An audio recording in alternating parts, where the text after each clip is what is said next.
Hello বন্ধুরা, আজকে আমাদের রুই মাছের ঝোল হবে। রুই মাছ 5 পিস আছে। পটলগুলোকে সুন্দরভাবে কেটে রেখেছি। আর এই আলু, রুই মাছ আলু মাছের ঝোল হবে পটল দিয়ে। পটল আছে 4 পিস, আলু আছে 2 পিস। এগুলোকে সব কটাকেই নুন হলুদ পরিমাণ মতো নুন হলুদ আর একটু লঙ্কার গুঁড়ো মাখানো আছে। কড়া গরম হয়ে গেছে, এবার আমি তেল দিয়ে দেবো কড়াতে। পরিমাণ মতো তেল দেবো। মাছ ভাজা হবে, পটল ভাজা হবে, আলু ভাজা হবে, তার জন্য পরিমাণ মতো তেল দিয়ে দিলাম। এইবারে মাছগুলো তেলটা গরম হয়ে যাক। তেল গরম হয়ে গিয়েছে, এবার মাছগুলো ছাড়বো।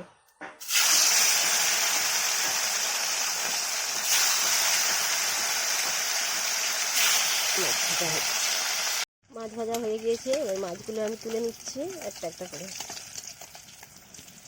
মাছ ভাজা হয়ে গিয়েছে,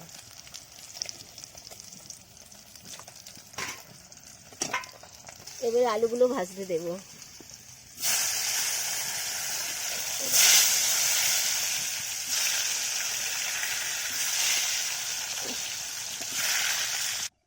আলু ভাজা হয়ে গেছে, এইবারে আলুগুলো তুলে নেব। একদম সুন্দর করে ভাজা হয়ে গেছে। এবার পটলগুলো ভাজবো। পটলগুলো এইভাবে কাটা,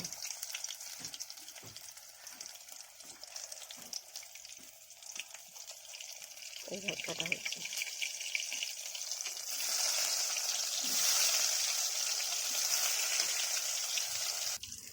পটল ভাজা হয়ে গিয়েছে, এবার একটু একটু করে পটল তুলবো আমি। পটল ভাজা হয়ে গেছে, মাছ ভাজা হয়ে গেছে, পটল ভাজা হয়ে গেছে, আলু ভাজা হয়ে গেছে। এবার আমি কড়াইতে 5 ফোড়ন আর তেজপাতা দেবো। 2টো তেজপাতা দিলাম, 1 চামচ 5 ফোড়ন দিলাম।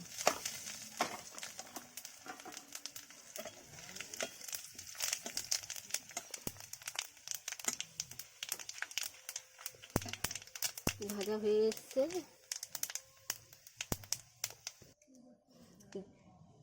4টে রসুন কোয়া আর হচ্ছে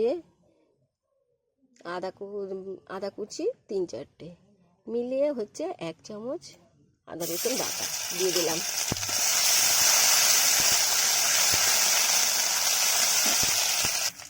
এক চামচ হলুদ গুঁড়ো দিলাম।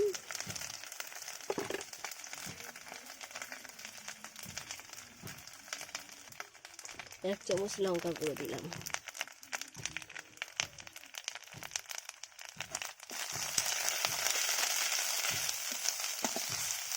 এবারে হালকা জল, নুন দেবো পরিমাণ মতো। হালকা জল দিলাম।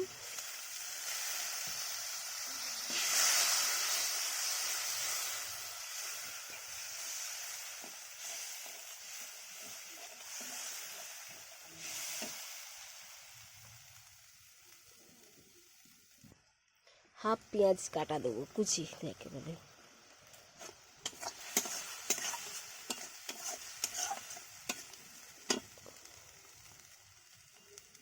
পেঁয়াজটাকে ভালো করে কষা হয়ে গিয়েছে, এবার আলুগুলো দিয়ে দেবো। আলু ভাজা দিয়ে দিলাম।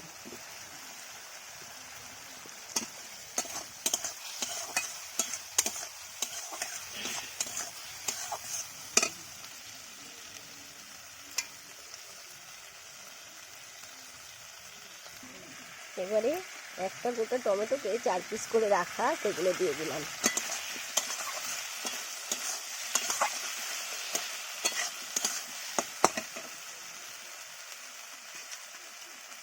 এক চামচ ধনে আর জিরে বাটা দিয়ে দিলাম।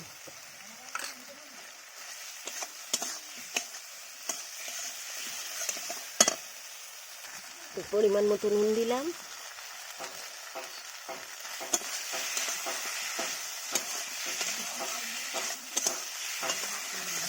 মশলা কষা হয়ে গেছে, আর একটু জল দেবো।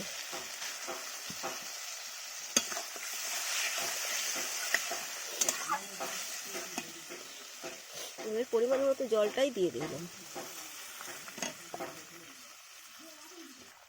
ঝোল ফুটে এসছে, অনেকটাই ফুটে গেছে। এবার আমি মাছ, ভাজা মাছ আর পটল ভাজাগুলো দিয়ে দিলাম।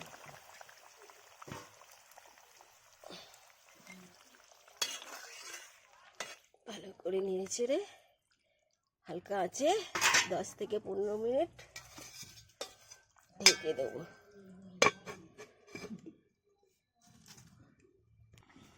15 মিনিট হয়ে গেছে, ঝোল আমার রেডি হয়ে গেছে। এবারে ঝোলটাকে নামিয়ে নেব। প্রথমে মাছগুলোকে আলতোভাবে তুলে নিচ্ছি।